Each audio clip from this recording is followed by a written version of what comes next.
We're going to talk about how you can be less anxiously attached in your relationship, why you're anxiously attached to your partner in the way that you are, and also how to be more emotionally independent in the relationship so that you have a healthier bond with your partner. My name is Ellie. I'm a relationship coach, and I personally have had anxious attachment issues in our relationship that really affected the quality of marriage that I had. I've had to learn how to become more secure in my relationship so that it could benefit my marriage, and I'm here to talk about that with you.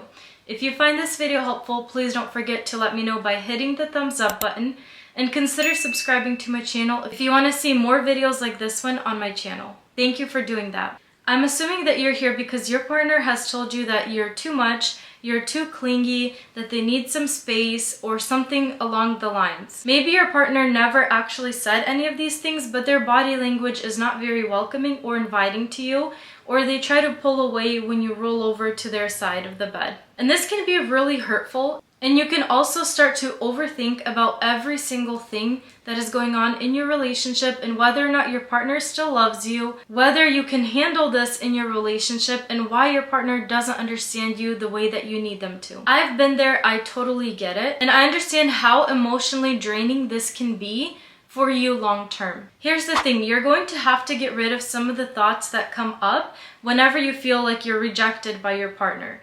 The first one being, does he still love me? Is love supposed to be this hard? Why doesn't he get me? And all of these thoughts. If you feed these thoughts, that is exactly what is going to come out of your relationship. Your partner will fall out of love with you. You are going to suffer through a lot of pain and feel like you're trying to chase down their love when it's no longer there. Or you're going to start being stone cold to your partner, which is going to drive them away. So you can't let yourself fall victim to these thoughts. That is step one. So what are you supposed to think instead? Usually all of these thoughts and your actions or your reaction to their behavior are going to be triggered by something. So what was it for you specifically that caused you to start thinking this way? Is your partner triggering some kind of trust issue that you have with them? Are you catching them in little white lies? Is your partner not telling you the full truth? Are they trying to avoid spending time with you? What is it specifically that is causing you to doubt whether or not you're compatible in that relationship? What is it specifically in your relationship that made you come and watch this video? Once you have a clear answer for yourself, this is going to be a great starting point to know where to go next. When you have your answer, you need to ask yourself, but why is that? At least a couple of times to get to the true core reason as to why this is happening. For example, for me, it could be my partner isn't picking up his phone. So I think, okay, what is he doing? And in reality, he could just be working or doing something that he needs to be doing. And my mind is already taking me to the worst case scenario. That is you. You need to build security in yourself. If the behavior is something that your partner actually does, for example, you scoot over to them and they scoot away, or they turn away, or you try to cuddle with them and they kind of dodge you, that is more of a relationship issue. There is something going on that is causing your partner to kind of distance themselves when you initiate something.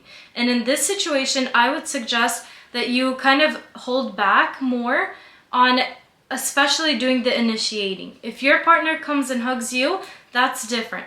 But don't be the one that actually does the initiating, trying to be next to them when all they want to do is pull away. If you realize that the issues are more about what's in your head and how you automatically assume the actual worst in your relationship, then I have a program for you. It is called 15 Minutes to Secure, and it is basically a series of meditations that you listen to every single day that are going to help you build security within yourself so that you can have a positive impact in your relationship as well as have stability in yourself.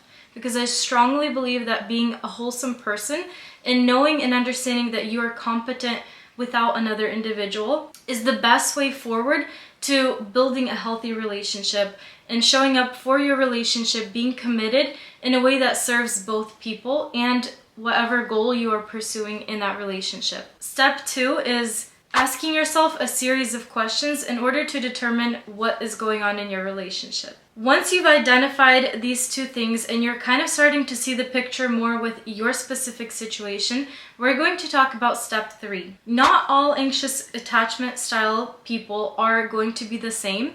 We all have our own experiences in life that kind of teach us that this is our coping mechanism to kind of go through life and make sure that we're safe and we're secure. So if you're looking for your partner to validate you so that you feel good, you feel important, there are so many other things that you need to do outside of that relationship in order to feel good about you.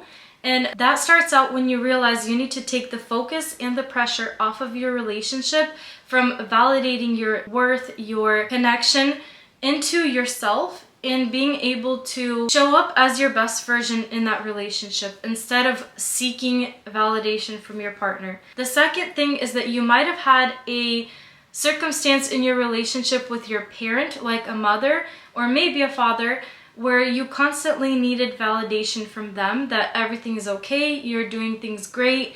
Maybe you'd never had a parent growing up. And so sometimes what we do is we kind of turn all of that attention and we put it onto our partner. We project onto them and wait for them to validate us. If this is the case, you probably need to do a little bit of healing work, and I'm telling you as your friend. If you don't do this in your relationship, your partner is going to start to feel like you're overwhelming to them, and it might lead to the end of the relationship. The third big one that I'm going to tell you is that sometimes people with low confidence want to kind of have their partner make them feel safe and secure. So they try to overcompensate in that relationship. They try to do so much for that partner for them to kind of realize how good they are to them and kind of give back to you, like validate again. In this case, you need to work on your self-confidence and your self-esteem. If you have self-identified that this is